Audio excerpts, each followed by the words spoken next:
Assalamualaikum warahmatullahi wabarakatuh. Hari ini kita bertemu kembali dalam pembelajaran bahasa Indonesia.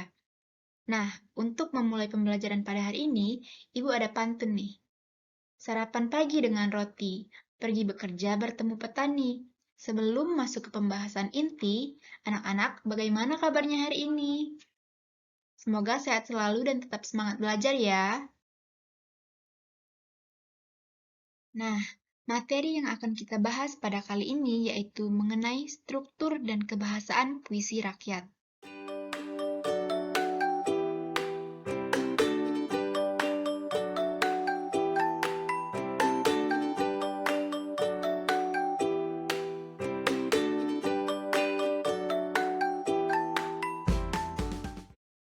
Menyangkut materi yang akan kita bahas pada hari ini, pertama-tama kita akan mengulas kembali terlebih dahulu pengertian puisi rakyat yang sudah kita pelajari pada minggu sebelumnya.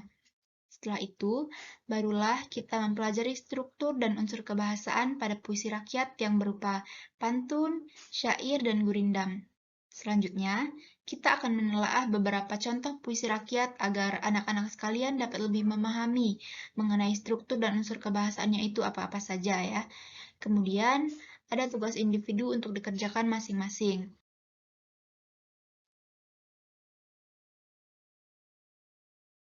Adapun kompetensi dasar terkait materi pada hari ini yaitu 3.14 menelaah struktur dan kebahasaan puisi rakyat berupa pantun, syair, dan bentuk puisi rakyat setempat yang dibaca dan didengar, dan juga kompetensi dasar 4.14 mengungkapkan gagasan, perasaan, pesan dalam bentuk puisi rakyat secara lisan dan tulis dengan memperhatikan struktur, rima, dan penggunaan bahasa.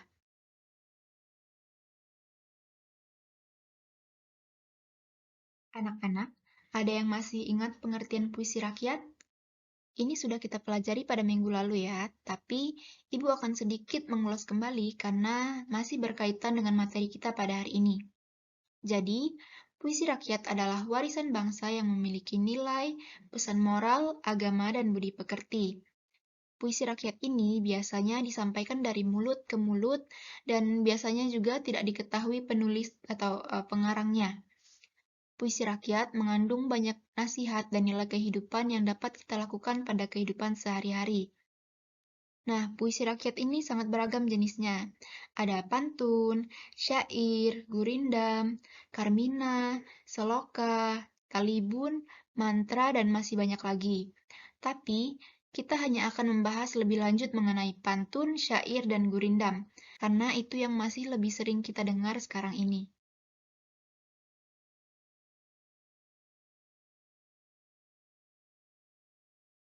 Nah, masuk pada pokok pembahasan kita pada hari ini mengenai struktur puisi rakyat yang berupa pantun, syair, dan gurindam. Sebenarnya, ketiga jenis puisi rakyat ini hampir serupa ya, namun tetap ada yang membedakannya.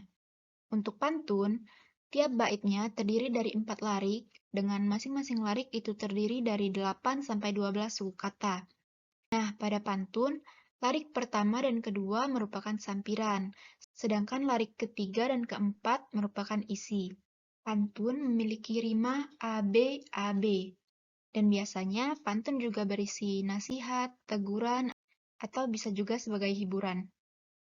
Adapun struktur pada syair juga tiap baitnya terdiri dari 4 larik, dengan masing-masing lariknya itu juga terdiri dari 8 sampai dengan 12 suku kata. Namun yang membedakannya, pada syair, semua baris atau lariknya itu merupakan isi, dan juga rimanya a. Syair biasanya berisi nasihat. Sedangkan pada gurindam, setiap baitnya hanya terdiri dari 2 larik atau baris saja, dengan masing-masing larik atau barisnya itu terdiri dari 10 sampai dengan 12 suku kata. Semua barisnya juga merupakan isi dengan rima a. Biasanya gurindam ini berisi nasihat, filosofi hidup, dan kata-kata mutiara.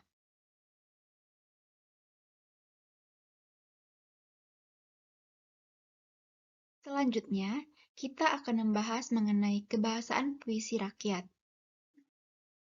Nah, dari beragam puisi rakyat yang ada, biasanya Ada beberapa jenis kalimat yang sering digunakan. Yang pertama, kalimat perintah.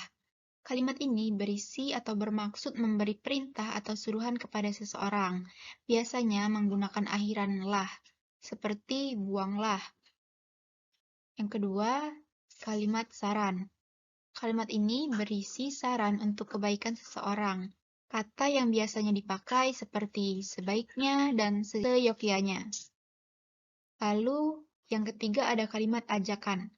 Kalimat ini berisi ajakan kepada orang lain untuk melakukan sesuatu. Biasanya kalimat ini ditandai dengan menggunakan kata ayo dan mari. Yang keempat, kalimat sapaan atau seruan. Kalimat ini merupakan kalimat yang mengungkapkan rasa hati, seperti rasa kagum, heran, senang, atau sedih. Nah, kata-kata yang biasanya digunakan itu misalnya alangkah, betapa, bukan main, begitu. Lalu yang kelima ada kalimat larangan. Kalimat ini berisi larangan kepada seseorang agar tidak melakukan sesuatu tindakan. Misalnya bisa menggunakan kata jangan dan hindari.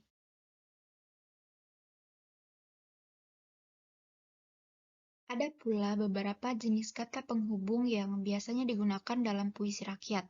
Yang pertama itu kata penghubung tujuan. Kata penghubung tujuan ini ditandai dengan kata supaya, untuk, agar, dan guna. Kedua, ada kata penghubung sebab yang ditandai dengan kata sebab itu, karena, dan oleh karena itu. Yang ketiga, ada kata penghubung akibat yang biasanya ditandai dengan menggunakan kata sehingga, sampai, akibatnya. Lalu yang terakhir ada kata penghubung syarat. Nah, kata penghubung syarat ini biasanya ditandai dengan penggunaan kata jika, apabila, kalau, dan bila mana.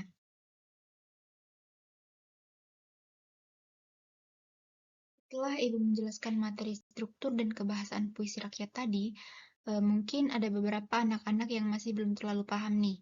Jadi, langsung saja kita coba telaah beberapa contoh puisi rakyat ini bersama-sama ya. Yang pertama itu ada pantun. Bunyinya, ambillah kapas menjadi benang, ambillah benang menjadi kain. Kalau kamu ingin dikenang, berbuat baiklah dengan orang lain. Nah, untuk menelaahnya, kita harus memperhatikan struktur dan juga aspek kebahasaan yang ada di dalamnya.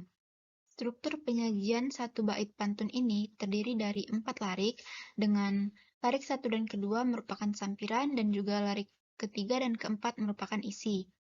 Jadi, larik pertama dan kedua tidak berhubungan dengan larik ketiga dan juga keempat.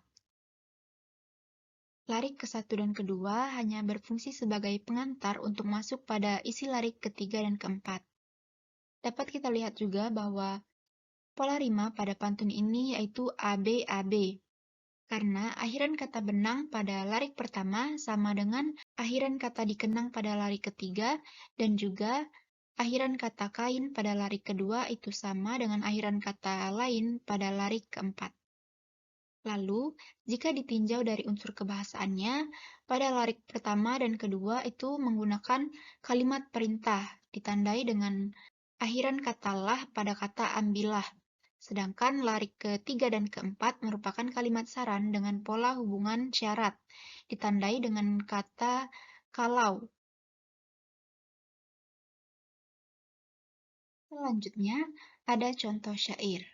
Bunyinya, hai muda arif budiman, hasilkan kemudi dengan pedoman, alat perahumu jua kerjakan, itulah jalan membatuli insan. Nah, sama dengan menelaah pantun sebelumnya, untuk menelaah syair ini kita juga harus memperhatikan struktur dan unsur kebahasaan yang ada di dalamnya. Setelah ditelaah, struktur penyajian satu bait syair ini terdiri atas 4 larik, yang kesemua lariknya itu merupakan isi, dengan pola rima yang sama yaitu A-A-A-A. Jika ditinjau dari unsur kebahasaannya, larik pertama merupakan kalimat sapaan, ditunjukkan dengan adanya kata hai.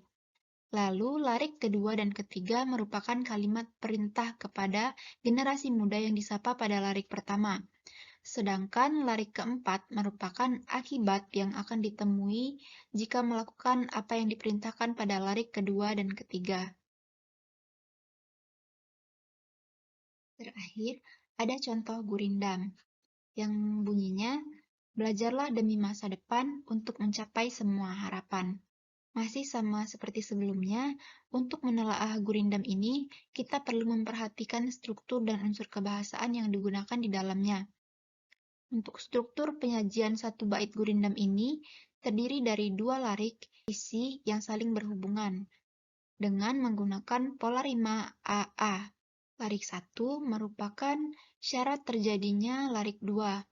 Jika ditinjau dari unsur kebahasaannya, larik 1 pada gurindam ini terdapat kalimat perintah yang ditandai dengan akhiran kata lah pada kata belajarlah. Sedangkan pada larik kedua itu menggunakan kata penghubung tujuan, ditandai dengan kata untuk. Nah, jadi begitu ya cara untuk menelaah puisi rakyat yang berupa pantun, syair, dan gurindam. Anak-anak, tadi kita sudah mempelajari cara menelaah puisi rakyat berupa pantun, syair, dan gurindam ya. Semoga anak-anak sekalian sudah bisa lebih memahami bagaimana cara menelaah struktur dan unsur kebahasaan pada puisi rakyat. Untuk itu, Ibu ingin kalian mengerjakan tugas ini sesuai dengan apa yang sudah kita pelajari tadi. Silakan salin tugas ini di buku masing-masing, lalu jika sudah selesai, bisa dikumpulkan melalui WA Group ya. Ibu beri kalian waktu 1 minggu untuk menyelesaikan tugas ini. Jangan lupa dikerjakan ya. Sebelum mengakhiri video pembelajaran pada kali ini, Ibu akan menutupnya dengan sebuah pantun nih. Lulus sekolah jadi alumni, lanjutlah kuliah di Unsri. Cukup sekian video kali ini, semoga bermanfaat bagi diri.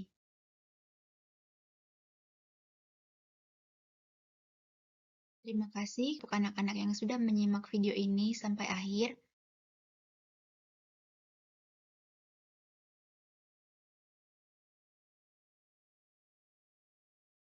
Dan sampai jumpa di video pembelajaran-pembelajaran selanjutnya.